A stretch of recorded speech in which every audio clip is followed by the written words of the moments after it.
everybody, and welcome to Blue Jays Today, where today, guys, the Blue Jays, they make a surprising trade. A trade that literally I think every single one of us did not see coming. I can say that for a fact. And as well, we got to talk about the Blue Jays being rumored to be sellers, rumored to be buyers, all the latest developments after they swept the Chicago White Sox, and looking at the road ahead and seeing if there is any possible way this Toronto Blue Jay team can bounce back and save the season. I'm your host, Adam Peddle. And I'm your host, Nicholas Playlog. And it is a really interesting moment, right? Because in the last week, we have heard, well, we've effectively heard everything, right? It was about 7 days ago that you started to hear those rumors, those rumblings. Oh, Vladdy and Bo. Well, apparently, Ross Atkins, they're not opposed to getting rid of them. They've even engaged in discussion. Keeping in mind, everybody, this is literally happening days after Ross Atkins came out and said, hey, we have no interest in selling off of these pieces, right? So you hear that from him. Then a couple days later, you hear, well, no, actually, they have talked about, moving on from these guys, entering into a new era. So we're going, oh, shit, this team is burning sell mode. We're getting rid of everything. But then 3 games against the worst team in baseball. 3 wins. Hey, listen, 3 wins.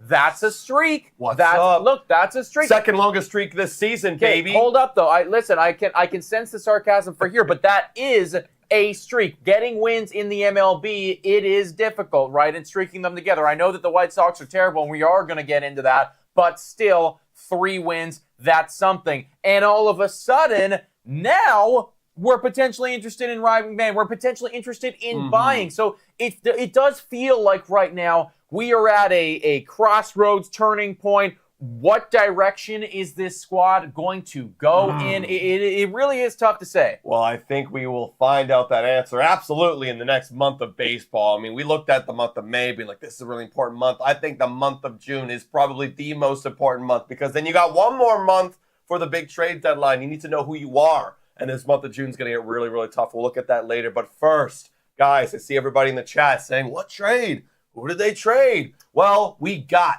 a guy. We got a guy. Listen, we're buyers. We're buyers, baby. Everybody. Let's go. This was an interesting move that happened last night, everybody. Late last night, 8:14 p.m. is when Shai Davidi tweeted this out. We didn't hear a lot about it at the time because that was when the whole City Connect reveal was happening and they were doing their whole get-together party and everything like that, folks. So that was going on. There was a lot of media coverage on the City Connect jerseys, which we are going to get to in a little bit. I think they look a lot better on the players than we were initially expecting. I know you feel the same way. For sure. But apparently the Toronto Blue Jays have acquired AAA right-hander Ryan Burr from the Phillies. Now, this is a 30-year-old pitcher. He has a 2.16 ERA in 16.2 innings. This is in the minors this year. However, he has pitched in the MLB before. He's had, I think, 4 different seasons that he's been up in the MLB. I think the last one was either 2023 or 2022, if I'm not mistaken. It's been a while. So he has absolutely been up and around the MLB. This is not a blockbuster. This might not even be anything. But for me anyways, and I want to hear your 2 cents, for me, it's almost a little bit concerning because this is also happening on the eve of Alek Manoah leaving his outing, going 1.2 innings pitched. We hear that he's going to get an MRI yesterday. We anticipate that we are going to hear some news about this MRI that he did apparently get yesterday. We haven't heard jack shit. I'm a little concerned that it might not be good. Could this be a corresponding move? What are your thoughts? I'm going to say no because, Ryan Burr, is that his first name? Ryan, yes. Ryan. Nailed it. I remember you now, Ryan. No, I mean, this guy's a relief pitcher. I mean, yeah, you add 1 inning of extra depth into your system. We're looking for dudes that would add multiple innings of depth. And right now, currently, too, if you look over at Keegan Masson, you kind of laid it out over here. I mean, I'm kind of blocking here at Keegan Masson, glitching out right now. There we go. But you can see that we also still have guys that are the next man up. You still got Yariel, who does need a little bit more time. Paul Espino could come up in Band-Aid solution right now a little bit. Adam Macos look great, but it's in AA. Obviously, it's not very similar to MLB. And then you got Bowden Francis, who might actually be back this weekend. So for me, it's It's just, look, it's another one of those moves like, hey, we are a little bit banged up in the bullpen and in the starting rotation. We might need a little bit more of reinforcements. And to Ryan Burr's credit, he has been pretty decent so far in AAA this year. So maybe it's just a move that it's just in case we need some more help. Well, I feel like it is kind of all of the above. Like if they do know that something is wrong with Manoah, then this will help, right? It's not the solution. It's not going to fix all the problems, but obviously having more guys that you could potentially bring up at some point that is a veteran that has been in the MLB,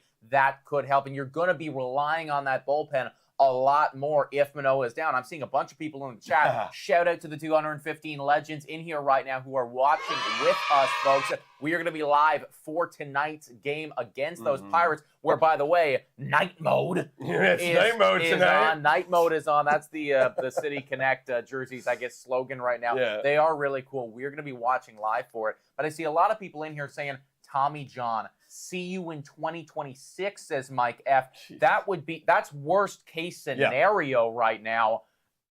I guess obviously it's very tough to speculate on it. Do you think that is actually something that could happen to Alek Manoah here? I mean, it's definitely a possibility on the table. And I was a little concerned that there was no news coming out. That's what's getting me too. Right. But then I also think, well, was it because, we didn't want to distract from the fact that we're promoting the crap out of these City Connect jerseys? I mean, You were saying this morning, you try to look up Blue Jays news and it's just City Connect slapping all over your face. They want you to get those City Connects. There's literally like pages on pages on pages of every news outlet out there is talking about the Blue Jays City Connects. It's difficult to find anything about the team right now. So maybe, the timing wasn't right. Maybe you had a lot of the executive personnel, a lot of media people not really covering Alek Manoah. They're more covering the City Connects and preparing for that big event. So maybe that's a factor.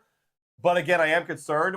If we don't hear something today, I will be actually pretty concerned, because that would be now a day and a half, after the MRI maybe? We got to hear something tonight before the game. I hope it's good, but I'm not holding my breath right now. Well, that's, again, it is one of those things where we were actually at a baseball town yesterday. That is an event hosted by the Walk Off podcast. Scott over there, great event, live in-person event. If there was anyone watching us right now that was there, let yourself be known in the chat. We were speaking to Show Ali, who knows a lot more about baseball than we do, who is far more, connected to the industry than we are. He's on with Sportsnet doing a bunch of different stuff, incredible analysis right there. But Show Ali specifically said in person to us, he said, I would be very surprised at this point if it wasn't at least a 10 to 15 day IL for Alek Manoah. And I feel the exact same way.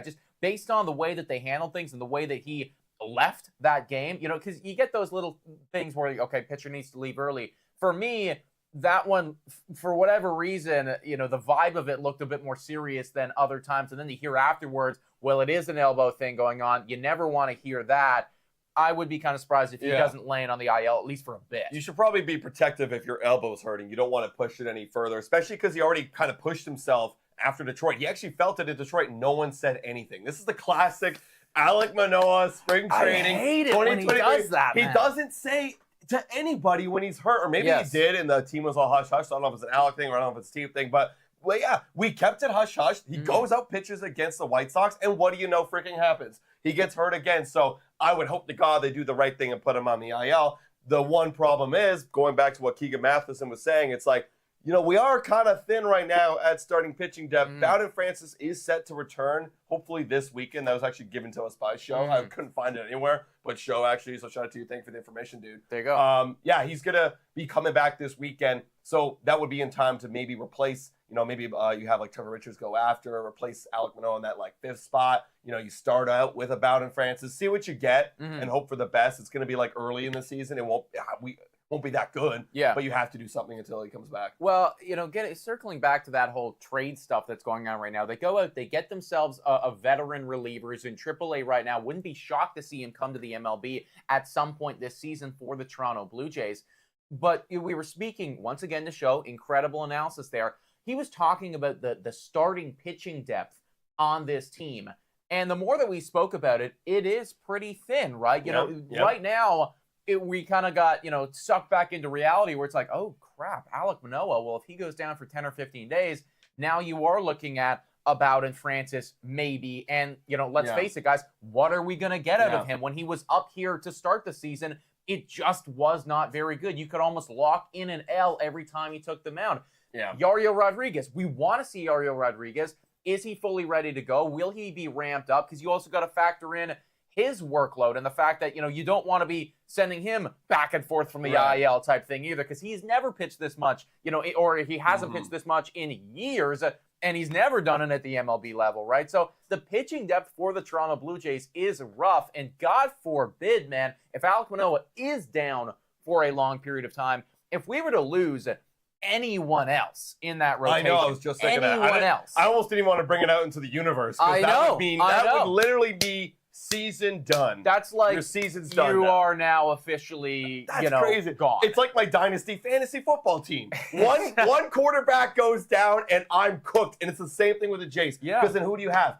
Bowden in one spot, and then fucking Espino starting the other one. It's not good. No, we can't do it, right? And it kind of makes me start to think, like, I loved it when I heard that the Jays were interested in Ryan McMahon, because that was like the first official rumor that we heard that the Jays are actually looking at a guy. Right. And it made me reevaluate where we're at in the season and going, okay, you know what?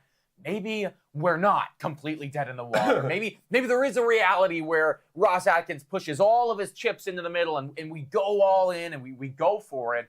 But the more that I'm thinking about it right now, I mean, yes, the offense is a big problem. The offense will continue to be a problem.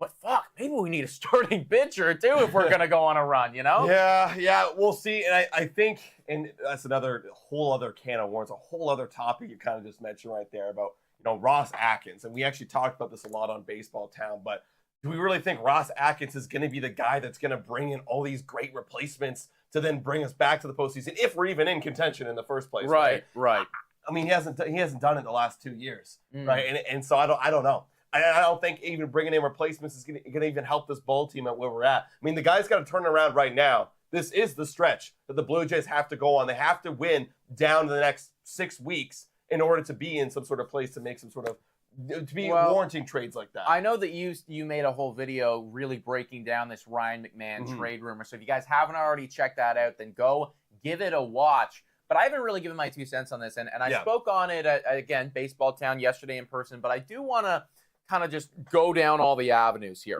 On one hand, is the idea of pushing all your chips in the middle, pulling a 2015 AA move when, the writing on the wall is screaming, oh, you should sell or you're out of the race, and then saying, screw it, and then buying all these pieces and then going on a run. Is that enticing? Absolutely. Could Ryan McMahon help in that regard? 1,000%. We are talking about a very talented baseball player with an OPS right around that 850 mark, who is going to be locked down for years. So 100% across the board, check, love all of that. On the flip side of things, what are you giving up to get this guy? How much is it going to cost? If I'm Colorado and you're calling me about my best player, like, let's put this in perspective, guys. This is effectively like us or somebody calling us about Bo Bichette 2 years ago. That's what this would be like. Right. And if we were ever going to trade away Bo Bichette, we are asking for the fucking farm. We are getting Ricky Tiedemann. We are getting Elvis Martinez. So to get this guy, you would need to give up a lot. Everything. And you're mortgaging the future, which would be okay in the AA sense. Yeah. If you had a team that was fundamentally playing good baseball. When you look back at 2015 and you saw that they were at 50-51, the record didn't speak to what that team was doing. That's also true. They had run differential well in the positive. They were scoring runs. We had decent pitching, a decent bullpen, but we were missing a couple pieces, and we just weren't getting pushed over the edge. We needed Troy Tulowitzki, David Price, a bunch of other guys. I think Law was that year, if I'm not mistaken. Hawkins. We needed those guys to push us over the edge. The guys on this current Blue Jay team, they need to play better. Like, in the next 6 weeks, I brought that up earlier, you have to play to your full potential to even warrant a trade like that. Right. Like, to get back around, if you're around that 500 mark, but now in the last month of baseball, everything's clicking. I mean, Vlad had an incredible month, batted 378. Amazing. Bo Bichette started turning around. George, maybe there's something there. I don't know. the pitching, the bullpen needs to figure out. Like, there's so many factors that need to go right to even warrant selling off the future of this team, because you have to be sure. Yeah. You have to be sure. And because if Ross Atkins messes up that, if he does that, big splashes and trades away the future, and then doesn't make place a postseason, you are so fired, dude. Right. So fired. Well, I mean, speaking of Ross Atkins, Roger Lambert in the chat right now is saying Atkins still the Jays GM, get rid of him. And then that also begs the other question, right? Well, for the next month and a bit, all of these trade rumors are going to come out about, hey, we're interested in buying Ryan McMahon, or we're going to be interested in selling off Bo and Vlad, which I see people in the chat talking about, which we are going to talk about very soon.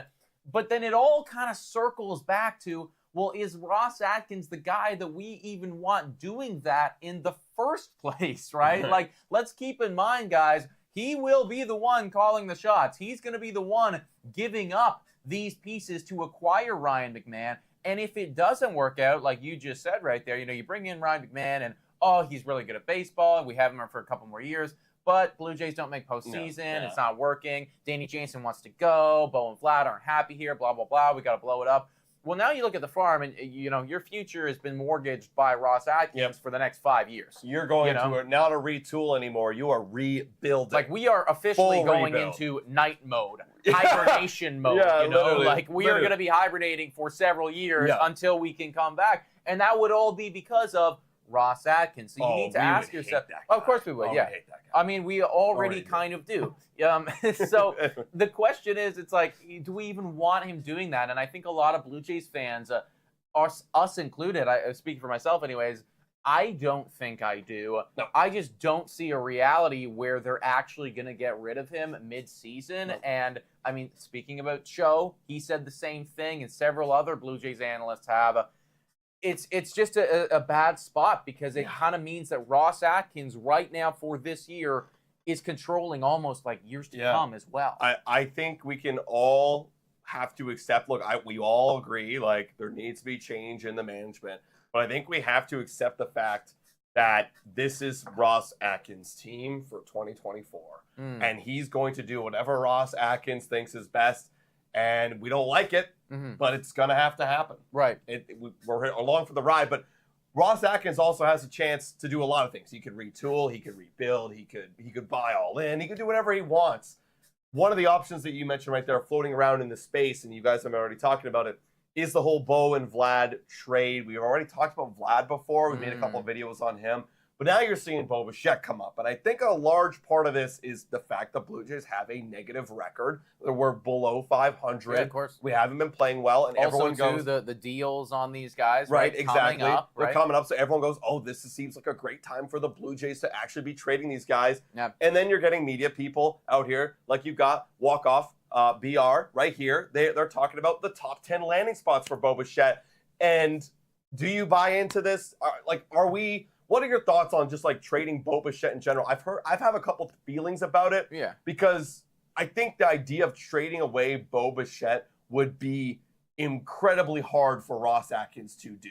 Well, it would be incredibly hard. Quick shout out here to Scott Farr saying, Nick, the San Francisco Giants are rumored to be offering their number 1 and number 3 for Bo. That's a done deal for 1 year, Bichette. The number 1 is a shortstop to replace Bo, and the other one is a starting dominant left-hander. So if that's actually true, I wasn't aware that is what the potential offer would look like. I'm not sure if that is like the official thing that's on the table. If it is, then that's something that you pick up the phone and you consider. And I think that it does all, for me anyways, come down to what those offers, what those conversations are like.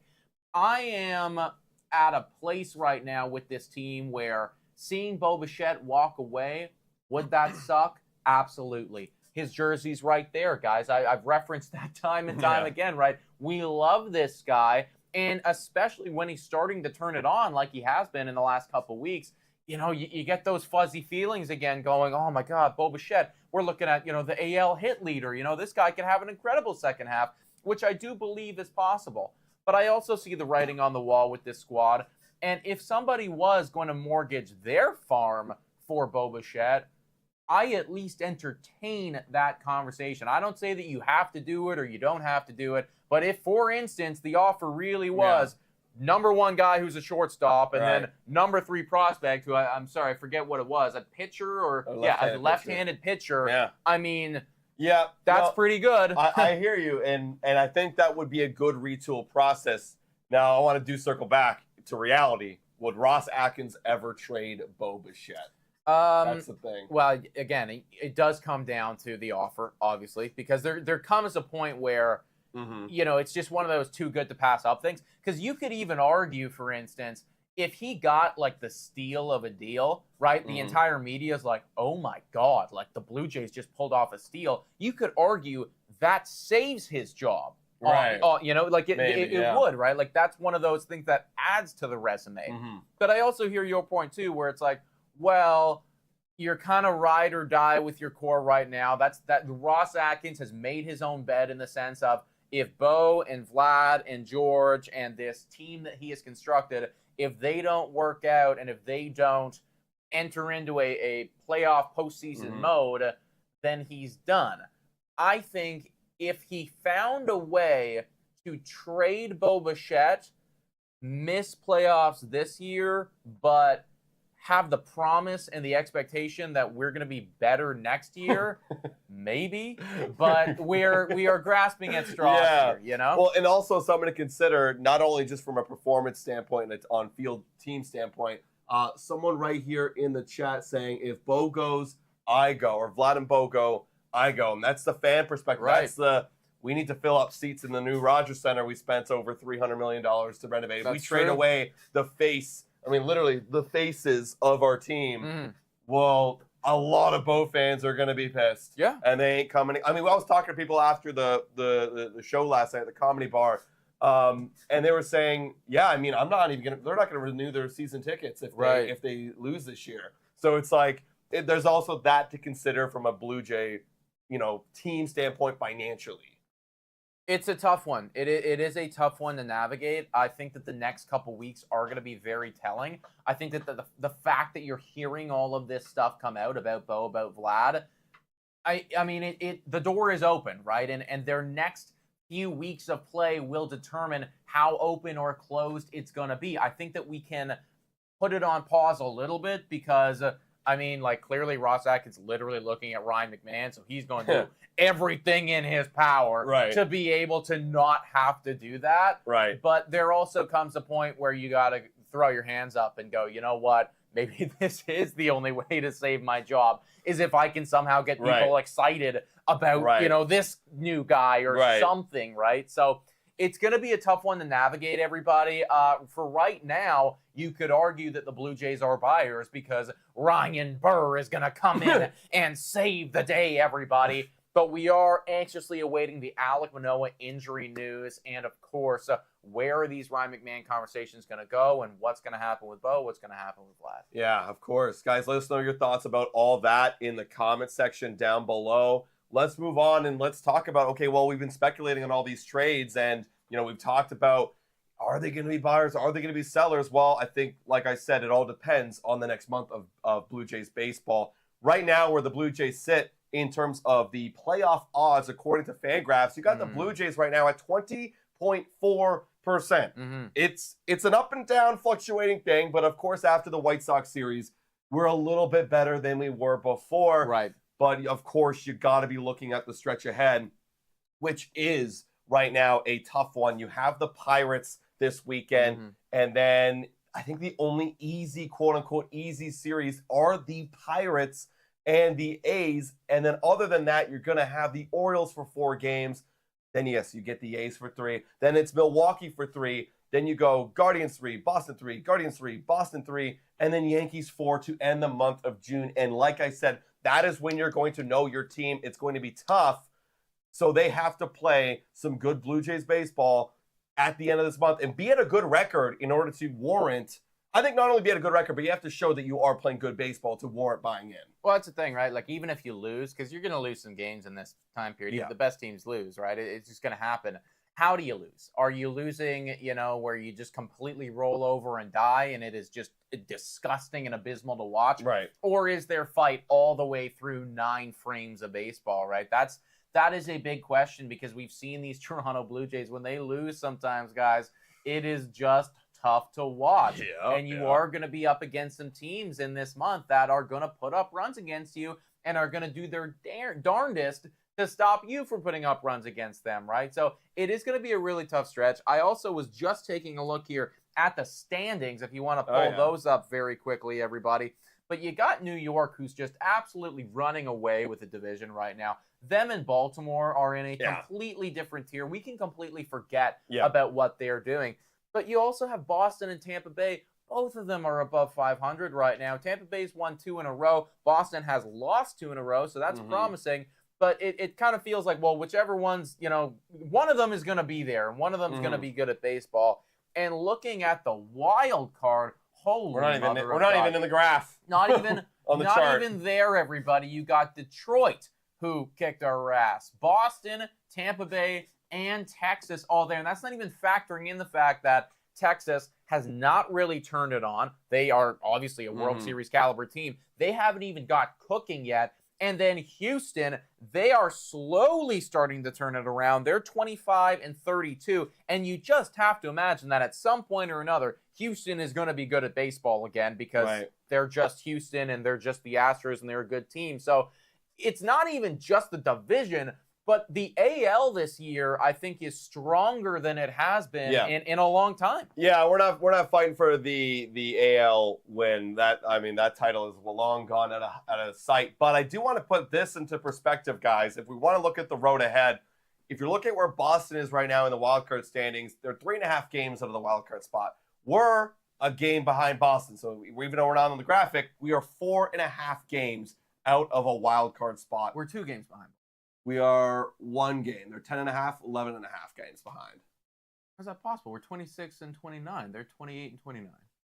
It's because the two, 1 game difference is half. Right. So we're 1 game behind Boston. So we're 4.5 games behind the wild card spot. I say this. Let's assume that Minnesota is going to be going at their pace, whatever that pace is right now. It's going to be still a very competitive pace.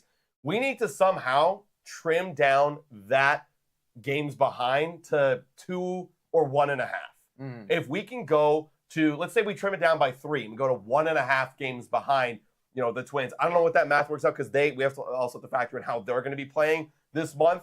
If we could somehow get within 3 games in the next month, it'll be very tough. I think you could safely say we're back in contention. Yeah, you got to get in the conversation, right? Yeah. That's the most important thing, is just to be in the conversation. And with that being said, everybody, let's quickly talk about that White Sox series, guys. 3 games, 3 Ws. We know it's the White Sox. So, there's kind of that overhanging thing right here where it's like, oh, it's Chicago White Sox, nobody cares, whatever. But you know what? Winning in a professional league, in MLB, in football, whatever league, it's tough. And to do it consistently is very tough, right? Even the best teams in baseball sometimes only win 90 games, but that means that they lose 70 or whatever that math works out to be, right? So it is tough to win. We scratched off 3 against the White Sox. What are some of your takeaways from that series? Well, the big takeaway I'd say, and Sophie is right here in the chat saying George had a great series. Needed it. And that's the thing. That's the first great series he's ever had this entire season. Other than maybe you could argue Tampa Bay. Tampa Bay in the first game where he had 2 homers. Yeah, was that the first game? 2 games he had 2 homers. Right. So that was a sign. Granted, it was against pitchers who should not be playing in the MLB right now. Literally, they had a guy coming in for Clevenger after the rain delay at that we've never heard of, and we just beat up on. Well, I'm convinced that Nick Nastrini might be the worst pitcher ever. Yeah, Nick Nastrini. I think he might be the worst pitcher in history, actually.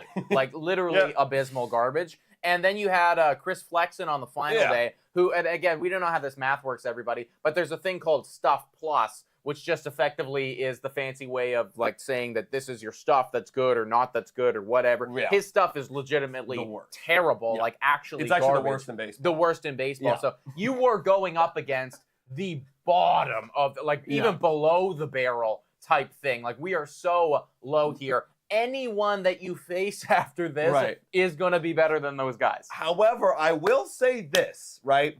Regardless of who did well and what pitchers they were facing, I will say this. That series better have given them a lot of confidence. That's what you got to take away. That's what you got to take away. Because if they now roll into, if they lost the series or they lost the last game, then they roll back home and they open up City Connects like they feel like garbage still. You're going to lose a lot of confidence. Now you just swept the team. You come back home. You party at Lavelle with the whole jersey, you know, like thing. You're like, oh, I'm feeling great. Got a lot of cool photos. Now I'm going to debut them against the Pirates tomorrow night. Right. I feel cool. I feel confident. You know, you look good. You feel good. You play good. You ever heard of that expression? They're going to, you know, have some confidence rolling in to the next series, and they need it. And they need it. So if anything to take away from that series is, God, I hope that they can relax and have some fun. Well, let's take a look at the next series, everybody, against the Pittsburgh Pirates. Oh, actually, first, quickly, let's look at the City Connect jerseys, everybody. We want to hear your thoughts in the comments down below, guys. Do you ride with these City Connect jerseys? When they first initially got leaked, a lot of people were not too happy about it. But I think they look a lot better on the boys than people anticipated. You almost get that like glow-in-the-dark vibe from these jerseys. They do look pretty cool, man. I mean, I'm very excited to watch them in action. I'm going to reserve my full opinion until I see them actually hitting bombs and striking people out. But I mean, I think that there is some strong potential right there. I don't know if this is the photo editing. Like I can tell it's been touched up just a little bit, but definitely looks a lot more neon-y. Like that photo we saw in the lids or whatever the hell that person took the photo off of Reddit. Look pretty flat. Look flat, boring, like no colors, but these look sleek. They look nice. I do think the photo's been touched up. They definitely, I'm seeing the saturation crank a little. Here, absolutely, the saturation's cranked. But again, I want to see what they look like on television. They're definitely growing on me. Also, this was just awesome. This is amazing to see as well. Can we get them on the field? Yeah, Can we get them on the field, please? Seriously. These are going to be all the nights, everybody, that they're going to be rocking with the night mode. Obviously, tonight they're going to be rolling out the City Connects. And it's effectively, like it looks to me anyways, like you almost have one game a series, basically. They're going to be wearing these things for the rest of the season. So that is very exciting, everybody. Toronto Blue Jays are going to be rocking with these new jerseys all the way to, hopefully, the postseason. I hope so, guys. All right. Well, in order to get to the postseason, we got to win. We got to win. So and this is a winnable series, This is a winnable series. It's a winnable series. You're at home. You're going up against a team right now in the Pittsburgh Pirates. With, like, just looking at the record, they're 26-30. You're 26-29. We are the same. You are us. We are you. You know, it really is very much identical how they play baseball. Jose Barrios today up against, I don't know, hasn't been announced yet. I think it's going to be, if I'm not mistaken, and this is because they're dealing with some injuries right now, but it might be Bailey Falter. That's the rumor. Right. So it might be Bailey Falter. The one thing we could say across this entire series, thankfully, no Jared Jones and no Paul Skeens. That's nice. However, Bailey Falter's no walkover either. He's got a 3.55 ERA. And then the other confirmed guy that will be in this series will be Mitch Keller. Great season last year. Is continuing it now. 3.59 ERA. So not any walkovers. And then I'm assuming they're going to have some call-up or bullpen day. That's why it's all TBD right now. But let's go back to that first game. Barrios first, maybe Bailey Falter. We're back home. We're wearing our City Connects. We're going to be live for it again tonight, guys. What do you got here, Nick? I mean, this is a tough one, everybody, because we are now dealing with an actual MLB pitcher, right? And right. I don't even, like, this is so rude to say, and, you know, like, it's just coming from a guy that just talks ball and has never really played at a professional level. But I really didn't feel like those guys in Chicago were playing at a professional level. They couldn't hit the strike zone. No. I mean, George had a great series. That's another note. But how many walks did he get, and how much of them were kind of free passes? There was a lot of cookies being thrown by the Chicago White Sox. But either way, everybody, this is a real pitcher, so it's going to be difficult. However, you got Jose Barrios on the bump, who's going to give you potentially the best chance possible to win this game, and you're rocking with the new City Connect jerseys. You got to think that that's going to give you a little bit of energy. You got to think it's going to give you a little bit of life.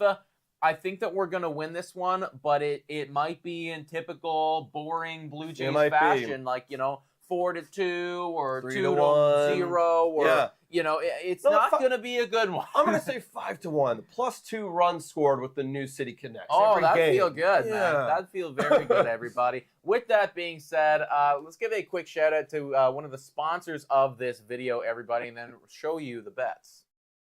Whoa! Time for your daily Betway breather. A quick reminder that the best place to bet is on Betway. Must be 19 years of age or older to play. In collaboration with iGaming Ontario, please bet responsibly. Now, back to the content. Shout out to Betway, everybody, for being absolutely phenomenal. If you want to win some money betting on the Toronto Blue Jays, that is the place to do it. Also, shout out to the 320 legends in the chat right now. If you haven't already done so, please hit the like button. Please hit the subscribe button. It helps the channel out immensely. Can we get to 69 likes on this stream? Also, 25,000 subscribers. Oh, yeah. That makes the boys feel really good. We could not have gotten to this place without you guys. This community continues to grow. We're not going anywhere, folks.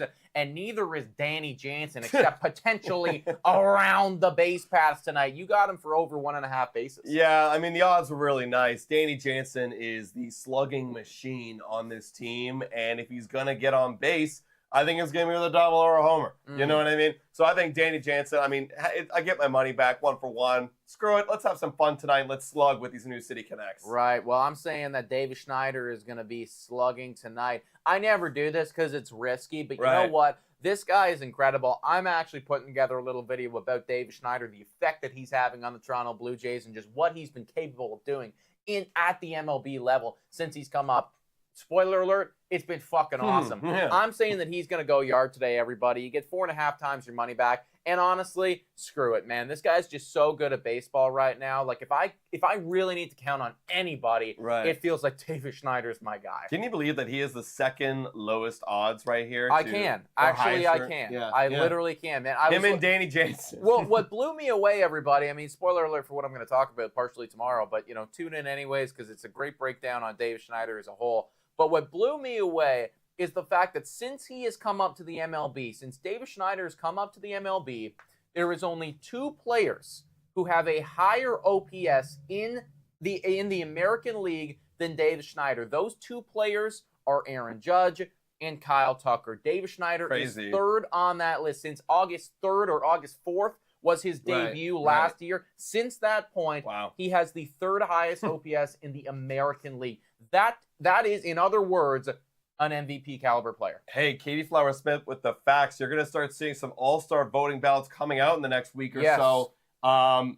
Babes to the all-star game. That is I think something that's a I big can shout. get behind. That's a big shout. That is something I can get behind, everybody. You want to vote for anyone this year, vote for Davis freaking Schneider. Let's move on to game 2. Both Adam and I are saying that we are going to take game 1. Next, you got Yusei Kikuchi. He's coming off of a bit of a rough outing. One of the few ones that he's had all year. He's been so good. He's still got a 3.25 ERA. I still trust him. What are you thinking about this one, considering Mitch Keller probably going to be on the bump? Yeah, thank you guys for letting us know in the chat, and Sunday will be the big unknown. So with that being said, Mitch Keller, Yusei Kikuchi, honestly, it's another coin flip. I mean, if I say we win Friday, I think we got to lose one, and he's coming off a rough start. Maybe we drop it. You know, this is one I'm not like really expecting, like locked in to win. It's honestly a coin flip at this point. I'm going to say we lose just because I don't think we're going to sweep the Pirates. No. I think we're probably going to win against bullpen guys. Realistically, I find it hard to believe that we are going to sweep the Pirates as well, everybody. I mean, it doesn't seem right now, you know, with the state of the team, even though we are coming off of a great series against the White Sox. I'm also saying that we lose this one.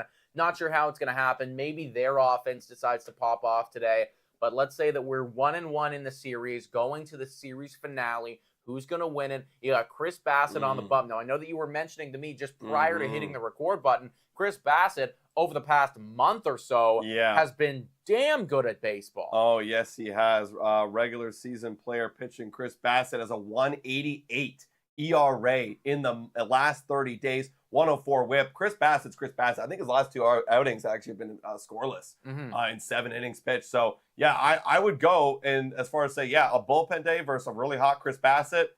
Give me Chris Bassett. Yeah, Give me the W. like, look, he's all the way back, everybody. And, I mean, even when he was slumping, and he did get off to a rough start to his season, I just kept saying, like, he's not even on my radar right now because Chris Bassett, looking back at the career, obviously at some point there will be a decline, there will be a fall off, but this is Mr. Reliable, Mr. Consistent. He will give you anywhere from a 3.3 ERA to a 3.8 ERA. Right. And like that is his margin, and it's going to happen year in and year out. I anticipate that his ERA is going to continue to drop, getting him into that range very, very soon. This one's going to be a W. Yeah, literally another scoreless outing, and there you go. There he will right be. there. Literally. He's right there. Literally. So there you have it, everybody. That is our breakdown of the Pittsburgh Pirates series. We're saying that we're going to take 2, lose 1. If that was the case, then Toronto Blue Jays would only be 2 games below 500 after that series, everybody.